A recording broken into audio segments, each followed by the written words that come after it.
I feel Dubai வந்து கொஞ்சம் நல்லா கிராஷ் ஆகிடும். துபாய் இஸ் டைங்கிற மாதிரி சொல்கிறேன். Dubai slowly it will die because of இந்த திங்ஸ் லிஸ்ட் பண்ணோம். எதனாலயா ஏன் நான் சொல்கிறேன். எனக்கு ஒரு டவுட்டு. துபாய்ன்றது சென்னை, பெங்களூர், மும்பை மாதிரி ஒரு சிட்டி. அது சென்னையோட சின்னதாக இருக்குன்றதுக்காகலாம் எப்படி அழியும்? Welcome back to another video my dear comrades.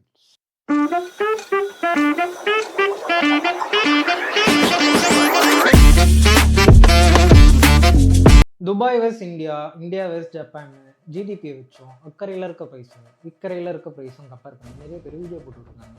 A2Dயும் போட்டிருந்தாரு. அதனால தான் இந்த வீடியோ. துபாயை விட சென்னை ஜிடிபி அதிகம் அப்படின்னு சொல்லியிருந்தார். ஃபஸ்ட்டு ஜிடிபினா என்னன்னு பார்ப்போம்.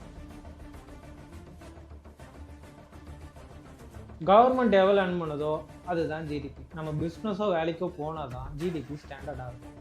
அதனால தான் அந்நியன் மூவியில் வேலைக்கு போகாமல் குடிமகனாக இருக்க ஒருத்தரை கொண்டு இருப்பாங்க. செலவுக்கு காசு கொடுப்பாங்களா? குடிக்குவேன். என்ன வேலை கொடுத்தா செய்வீங்க? இப்போ நான் டியூட்டியில் தான் இருக்கேன். என்ன பேச. துபாய் ஜிடிபியோட சென்னை ஜிடிபி அதிகமாக கேட்டால் அதான் இல்லை. ChatGPT இல்லைன்றான். கூகுள் மாமா அது மொத்தமாக உண்மை இல்லை அப்படின்ற மாதிரி சொல்கிறான். யார் நம்புறது நீங்களே முடிவு பண்ணிடுங்க. என்னடா சொல்ற? என்னால நம்ப முடியலையே. ஓகே, அதிகமாக இருக்குன்னே வச்சுப்போம். துபாயில் சேலரி பெர் கேபிட்டா மந்த்லி 4 லட்சம் இருக்குது. தமிழ்நாட்டில் சேலரி பெர் கேபிட்டா ஆனம் 3 லட்சம் இருக்குது. ஸோ அக்கறையில் இருக்க தக்காளி விலையும் எக்கரையில் இருக்க தக்காளி விலையும் கம்பேர் பண்ணுறது முட்டாள்தான். புரிஞ்சுதா? உங்கள் தேரிப்படி நாம் தான் நல்லா சம்பாதிக்கிறோம். ஜிடிபியில் யூரோப்பிலோட டாப்பில் இருக்குன்னு வச்சுப்போம். துபாயில் இப்படி ஒரு டாய்லெட்டையோ ரோடையோ பார்க்க முடியுமா?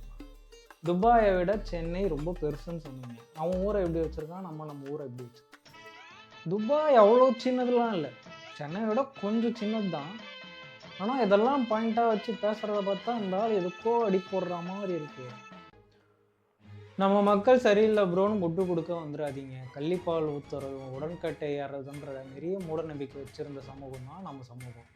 அதையே மாற்ற முடியுமா? ரோட்டில் கண்ட மணிக்கு குப்பை போடுறதையும் ரோட்டில் கண்ட மணிக்கு யூரின் போகிறதையும் மாற்ற முடியாதா? கவர்மெண்ட் நினச்சா பண்ணலாம், ஆனால் அதுக்கு ஃபஸ்ட்டு குப்பை தொட்டி வைக்கணும். துபாயும் சென்னையும் ஏதோ பாயிண்ட் வச்சு கம்பேர் பண்ணிங்க. அவங்களோட லைஃப் ஸ்டைலையும் நம்மளோட லைஃப் ஸ்டைலும் உங்களால் கம்பேர் பண்ணிங்க. அவங்க தப்பு பண்ணால் நிச்சயம் தண்டனை கிடைக்கும். இங்கே லேம்போகினி வச்சுட்டு தப்பு பண்ணால் எஸ்ஸே எழுதுனா போதும். This is India for you.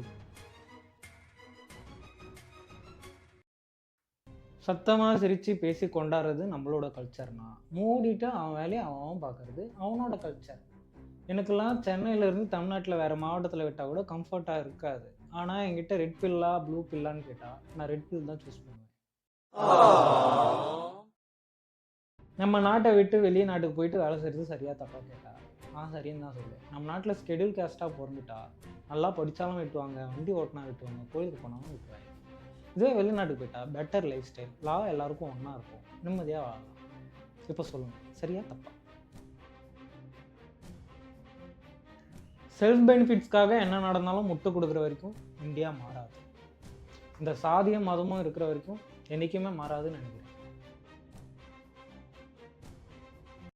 That's it comrades. விலைவாசியை கம்பேர் பண்ணும்போது அவங்களோட சேலரியை சொல்லிட்டு கம்பேர் பண்ணுங்கள். மேலும் மேலும் மக்களை முட்டாளாக்காதீங்கன்றது தான் என்னுடைய தாழ்மையான கருத்து. நேற்று A2D வீடியோ பார்த்தேன், ஏதோ தப்பாக இருக்குன்னு தோணுச்சு. அதான் இந்த கண்டென்ட், ஒரு கண்டென்ட் கிடச்சிது. நம்ம நாட்டை நம்ம விட்டு கொடுக்கக்கூடாது தான். அதுக்காக ஜிடிபி நல்லா இருக்குது, நம்ம குறையே இல்லாமல் இருக்குன்ற மாதிரி போர்ட்ரே பண்ணுறது தப்பாக இருக்குது. எலெக்ஷன் டைமில் மேனிப்புலேட் பண்ணுற மாதிரி இருக்குது.